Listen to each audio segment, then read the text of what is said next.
Look at these contentious cats, primed for battle. He's releasing a line of merchandise saying, "I'm cashing in on holism." He's won as many Oscars as Leo, too. What the hell, Campbells? Andy Warhol didn't die for this. Because for these women, their butts really are their moneymakers. It will be a memorable movie for years to come. Might have let that one go a little longer just to wail on her for a little bit. Have you ever heard of that city? I haven't.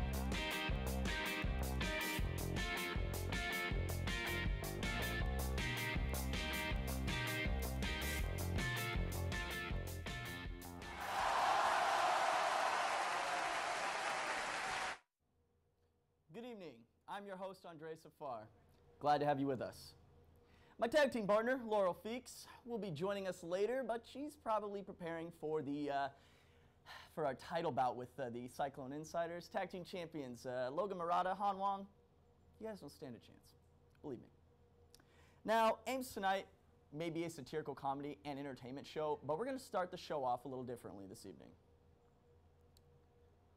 Now, when Pope Francis, avid fan of and official Pope of Ames Tonight, visited America most recently, he said to protect all people in the world.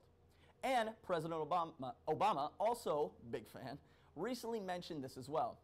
The horrific events in Baghdad, Beirut, Kenya, and Paris, and the disasters striking Mexico, Brazil, and Japan are devastating. So on behalf of Ames Tonight and ISUtv, our thoughts, prayers, and best wishes go out to the victims of these tragedies. Now, most of our attention, however, has been focused on Paris. There is nothing that can justify the horrendous acts of last Friday.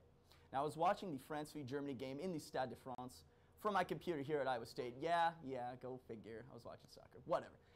And hearing the sound of the bombs going off during that game was chilling and disturbing. This fear is unfortunately what I imagine many people have to live with on a daily basis. Yet, many around the world are wondering why other countries that suffered aren't getting the help they need and deserve. Why wasn't there a help button on Facebook for Lebanon, Kenya, or Iraq?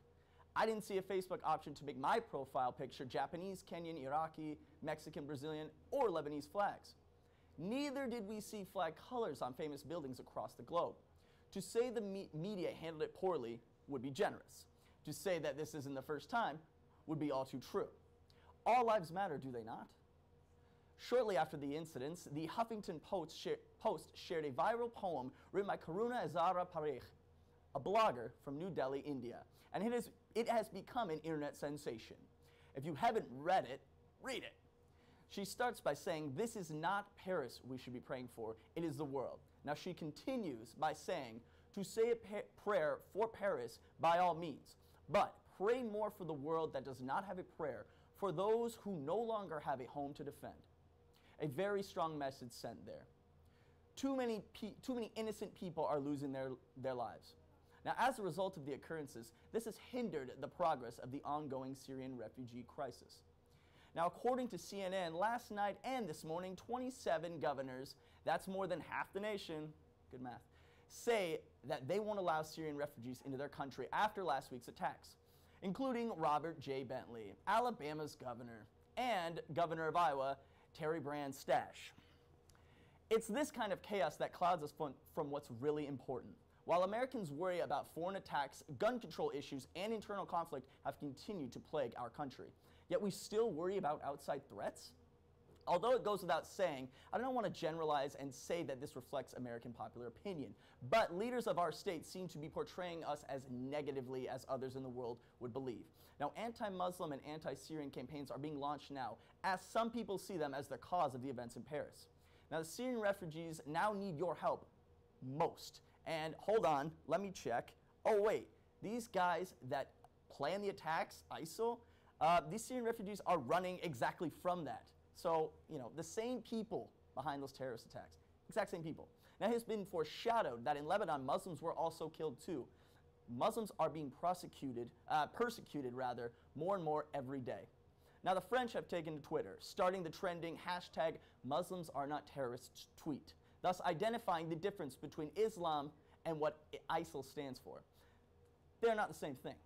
Now, in December of 2014, terrorists took hostages in a Sydney cafe.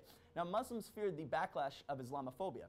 Now, according to BBC, Rachel Jacobs, sitting next to a Muslim woman on the train, saw her silently remove her hijab. Now, what did Jacobs do?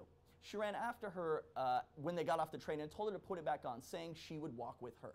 This woman hugged her, and this prompted thousands of Australian citizens to post the hashtag I'll ride with you tweet. Now, to say that people are with them, not afraid, nor should they live a life in constant fear. Now, Governor Branstach, I know it's an easier ride, but sir, hop off the bandwagon. You're better than that. Now, let's be real here. With all due respect to the governors, I can possibly see where they're coming from in the short term for protection and whatnot. But for themselves, let me just say, in regards to the bigger picture and ending these generalizations, here's what I suggest you do. Do yourselves a favor, right? Okay? Reach behind you, get a nice firm grip, brace yourselves, and then swiftly pull your heads right out of your asses. I mean, it sounds a little better, doesn't it? Anyway, it's International Week here at Iowa State, with celebrations put on by the International Student Council, and what better time to have it? Tonight is International Night, with multicultural dances and students from all over the world sharing their heritage. Tomorrow is also International Game Night. Now, it's a fascinating collaboration of people, but what does this tell us? Well, in the International Student Council, there are many different nations represented. They don't seem to see this black and white version of the world. And they get things done. Why? Because they have open minds. It's important to note that Islamophobia and the us versus them mentality gets us further from success and unity, but rather closer to what groups like ISIL want. Don't stoop to their level, folks. America has come a long, long way. It has crushed barriers, torn down walls, fought for the freedom of African Americans and the right for same-sex couples to marry. Yet we in America still need to continue to treat people fairly, no matter their ethnicity, sexual orientation, or religious affiliations. Together, we can do better. And like the Pope said, we can protect all people. Now, we are going to take a short break, but when we return, we will have the nightly news with our hardworking anchors Lilly Faucher and Megan Moran. Stay tuned, you're watching Ames Tonight.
Show is probably better than Newswatch. It's the most wonderful time of the year. With Thanksgiving next week and Christmas a little over a month away, we're all in a joyful mood. To add to the excitement of this holiday season, the perfect must-see family Christmas movie has just been released. The movie, titled Love the Coopers, features an all-star cast with John Goodman, Diane Keaton, Olivia Wilde, and many more. The beloved film is about 4 generations of the Cooper family coming together for their annual Christmas Eve celebration. Unlikely visitors show up and unexpected events happen that turn their night upside down. But don't worry, A lot of family bonding takes place in light of the holiday. It's no National Lampoon, but this movie is sure to be the feel-good family Christmas movie of the year. A recent holiday advertisement from Bloomingdale's startled the world and sparked some controversy on social media. The high-end retailer's advertisement features a picture of a woman looking off in the distance and a man looking at her with arched eyebrows and a glare. The phrase between them reads, "Spike your best friend's eggnog when they're not looking." A marketing copywriter for BuzzFeed even commented saying, "Who the heck allowed this to be green-lighted? Any project of this size has to go through 4 to 6 people to even go out to print." Shockingly, the ad grabbed a lot of attention via social media last week, and Bloomingdale's tweeted out an apology saying, "We heard your feedback about our catalog copy, which was inappropriate and in poor taste. Bloomingdale's sincerely apologizes." For all of you fashion-loving ladies out there, are you wanting new places to shop for the cutest clothing? You're in luck, because I'm here to tell you that Reese Witherspoon's new fashion line, Draper James, has been a hit, and just might be the cutest fashion line I've ever seen. This adorable Southern-styled fashion line was influenced by Reese's sweet grandparents. She quotes, "My grandparents taught me everything I know about gracious Southern living. From them, I learned to dress and act like a lady, to take pride in my home, to reach out to help a neighbor, and to always invite everyone in for a visit." If you haven't already, head on over to Draper James to check out this adorable line that was created by one of America's favorites, Reese Witherspoon. Popular retailer Urban Outfitters has announced that they are going to be teaming up with a pizza chain. Yes, the hipster company is going to team up with the award-winning Pizzeria Vetri in Philadelphia. Due to Urban Outfitters' not-so-successful sales, they have decided to join the restaurant business to hopefully increase those sales. Since March, the company's shares have dropped over 50%, but since they have announced their big move, their investors are not too impressed, and Urban stocks have dropped 7.5% just after the announcement on Monday. Macy's and Nordstrom's have also seen similar lackluster performances and less foot traffic in their stores. No prices or exact menu items have been disclosed just yet, but if it's anything like their clothes, I'm sure it will be subpar and overpriced. Good luck, Urban Outfitters. Julianne Hough, singer, dancer, and actress, is gushing about her upcoming wedding plans. Hough has been engaged to longtime boyfriend Brooks Lake since August, but we can't contain our excitement about this upcoming wedding. Hough says while she doesn't have too many details about the big day yet, she does have some big plans. Julianne says her fiancé Brooks is wanting a big dance at the wedding, but it might not be between the new couple. Julianne Hough joked that it might be her professional dancing brother Derek and Brooks sharing that first dance. Wouldn't we all love to see that? Good news for all you coffee lovers out there. A recent study shows that drinking coffee could actually lengthen your life. The most recent study on coffee, published by the journal Circulation, found that 3 to 5 cups of coffee a day can help prevent premature death. Drinkers of both caffeinated and decaf coffee were at lower risk of death from cardiovascular disease, neurological diseases, type 2 diabetes, and suicide. Now, when people say they live for coffee, they really do mean it. A large amount of research has shown that coffee is good for your health, and coffee has been found to lower depression, skin cancer in women, and slowing the onset of Alzheimer's symptoms. I know I'm really thrilled to hear this news considering I took 3 trips to Caribou today. That's the nightly news, ladies and gentlemen. I bet you're glad you hung around. Stick with us after the break as Andreas will interview 2 celebrity fighters. Be right back.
Miss Worldwide, let's celebrate. Yeah, yeah. I just wanna celebrate. I just wanna celebrate. Tonight we making history. I just wanna celebrate.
Welcome back, folks. I am here with two lovely yet fierce ladies. The current UFC bantamweight champion, Holly Holm, and the former UFC bantamweight champion, Ronda Rousey. Welcome, ladies, to Ames Tonight. This isn't your first time, but this is your first time on the show. Welcome. Nice jacket. Thank you. That's beautiful. I just got it. Wow. After maybe your victory. Let's discuss that. For people that don't know, sorry. Miss Rousey was on a 3-0 undefeated streak, and as of this weekend, I believe, Holly Holm defeated Ronda Rousey. Now, I'm going to ask you, what was it like to take down a rowdy Ronda Rousey? Oh, it was amazing to finally figure out the secret to taking Ronda out is just one swift kick to the back of the skull. Wow. Out like a light. Do you have a response to that? That was pretty harsh. But that's what happened, too. Oh, great, okay. So, will you fight again? Will you two fight again? I don't know. I think Holly is one of the most formidable opponents that I've ever had, but I, then again, don't have many of those. Do you think that's true? I think so far, obviously, I'm the only one who can figure out how to knock her out like a light, so. Ronnie, you seemed pretty winded during that match. Were you hungry? Was it down to training? What was going on in there, in the octagon? Mostly just Holly had a better strategy than I did. Which was what, beat you harder than you can beat her? No comment. Oh, struck a chord. All right, so Holly, the preacher's daughter, Holm over here. You wouldn't fight? You guys gonna have a rematch or what? What do you think? For the title. I don't know. That's all up to the UFC now. Don't know much? Don't know much, Miss Rousey? Anyway, now can you walk me through the moment you kicked Rousey on the back of the head and knocked her out? Just, I virtually want to feel it without actually getting kicked. Go. Well, I just came in and kicked her hard and fast in the back of the head and watched her ego fall as fast as her body did. That was good, huh? Yeah. Your body did fall pretty hard. Now, okay, the internet. Screw the internet, right? You're being mocked on the internet. How do you respond to those critics? Do they even know what the hell they're talking about? I think they should use their time better. But if anyone else continues to say anything about me on Instagram or social media, just know I'll come and armbar you. Is that a threat? Well, she couldn't armbar me, so. Ooh, so you guys want to like rematch it right here in Ames tonight? The crowd would love to see it. You can't pay me enough. I think she just chased me around the studio like she did on Saturday. It is getting fierce in here. Okay, so Rhonda, hi. Where do you go from here? Now that, you know, well, you're defeated. You're not undefeated anymore. I mean, it's a fact. I mean, look at this. We getting this? Look at that. I'm fine, and I'm still the fighter that I once was. Nothing's changed. All right. And what were you feeling when you realized you'd taken out Rhonda? I'm just glad I finally unlocked the secret. Just a little tap in the back of the head. Just tap, tap, tap it in. Beautiful. Well, folks, thank you ladies for joining me this evening. Glad you guys didn't fight it out. And have a good night, Ames.